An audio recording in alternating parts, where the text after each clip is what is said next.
So let's jump into policy considerations. In your materials, you'll have a couple of template policies, and you can sort of pick and choose if ever you have the need on various different terms. But just want to talk about these. And again, there's no right answer to most of this. Some of them are obvious that you just need to have in there. But a lot of it does depend on the culture of your company, what the employees expect, what the corporation expects, and the like. So just some good ideas to have in your policy. Really, you want to start out with defining what we call acceptable use.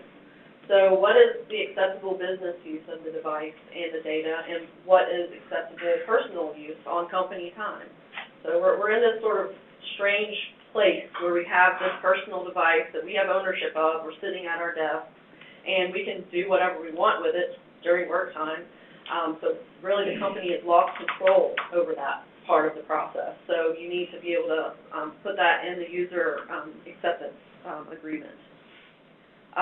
You want to think about whether you want to provide for blocking of certain websites or genres of websites during work hours or while connected to the company network. Again, you want to think about whether you want to allow the camera and video capability, particularly in the office.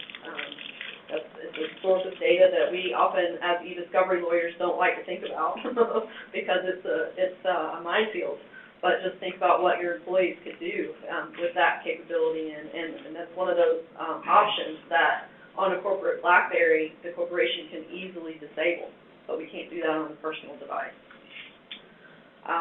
Again, you could provide that the device may not be used for certain activities at any time.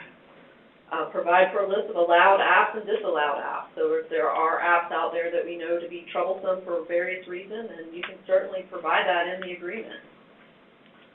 And define acceptable use of your resources, so the corporate email, calendars, contacts, documents, etc. This one, the last point here is a little known or little thought of issue, but want to include a zero tolerance policy for texting while driving. And again, for obvious reason to the lawyers, think about, someone who has their own personal device, gets in a car accident, the other party is going to look for the deep pockets. So certainly don't want the corporation on the hook for that.